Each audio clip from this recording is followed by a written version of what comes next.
యనమదుర్రు అనేది ఒక చిత్రమైన క్షేత్రం. అక్కడ శివలింగం ఉంటుంది. శంకరుడు ఆ శివలింగంలో తల కిందకి పెట్టి పాదాలు పైన పెట్టి ఉంటాడు. ఇలాగా ఎక్కడైనా తల పైకుంటుంది, కాళ్ళు కిందకుంటాయి. యనమదుర్రులో ఉన్న శివలింగంలో శిరస్సు కిందకుంటుంది, పాదాలు పైకుంటాయి. మీరు అక్కడికి వెళ్లి వాళ్ళని అడిగితే నీరాజనం ఇస్తూ చూపిస్తారు శివలింగాన్ని. బాగా కింద శిరస్సు, పైన పాదాలు, నాభి, వేసుకున్న యజ్ఞోపవీతంతో సహా కనపడతాయి. యమధర్మరాజు గారు ప్రార్థన చేశాడు ఒకానొకప్పుడు, రాక్షస సంహారం చేయడానికి అమ్మా నువ్వు వచ్చి యనమదుర్రులో కూర్చుంటే నీ శక్తిని నాకు అనుగ్రహిస్తే నేను రాక్షస సంహారం చేస్తానని. అంటే అమ్మవారు శంకరుడు యోగనిష్టలో ఉండి ఆయన ఆ సమయమునందు శీర్షాసనం వేసి ఉన్నాడు. తల కిందకి పెట్టి కాళ్ళు పైకి పెట్టి కాళ్ళు పద్మాసనం వేసుకుని ఉన్నాడు. ఇలా పొడుగ్గా కూడా పెట్టలేదు. అలా కూర్చున్నటువంటి పరమశివుణ్ణి చప్పుడు చేయకండి, స్వామి యోగనిష్టలో ఉన్నాడు, నేను ఒక్కదాన్ని రావడం ఇప్పుడు ఉండదు, ఈయనతో కలిసి రావాలి అని సుబ్రహ్మణ్యుడు చంటి పిల్లవాడు ఏడుస్తున్నాడు.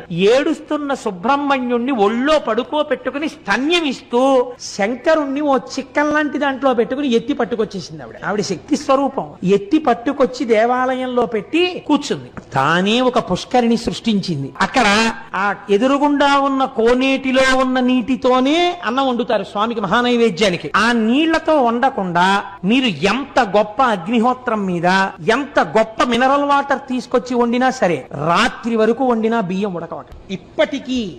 ఇప్పటికీ కూడా ఎదురుగుండా ఉన్న కోనేటిలో నీటితోనే అన్నం వండుతారు. ఇప్పటికీ మీరు కవచం తీసి చూపించమంటే చూపిస్తారు. చూపిస్తే సుబ్రహ్మణ్యుడిని పడుకోబెట్టుకుని పాలిస్తూ ఉంటుంది అమ్మవారు. పక్కన నిశ్శబ్దంగా శంకరుడు యోగనిష్టలో ఉంటాడు. అక్కడ మనం వెళ్ళినప్పుడు కూడా అంత మర్యాదగానే ఉండాలి, ఎక్కువ చప్పుడు చేయకూడదు. నమస్కారం చేస్తే అమ్మ ప్రసన్నురాలైపోతుంది. అక్కడికి ఈ దేవాలయాలు ఇంత గొప్ప ఉండడం ఏమిటని అన్యమతస్థులు ఆ ఆలయాన్ని ఈశ్వరుడి యొక్క శక్తి లేదని మేము నిరూపిస్తామని గుర్రాల మీద గుళ్ళో వెళ్లి వరణ ఉన్నటువంటి కత్తి తీసి శివలింగం మీద కొట్టారు. లోపలికి దగ్గరగా ఒక 200 మంది చొరబడి కొడితే చిత్రం ఏమిటో తెలుసా అండి?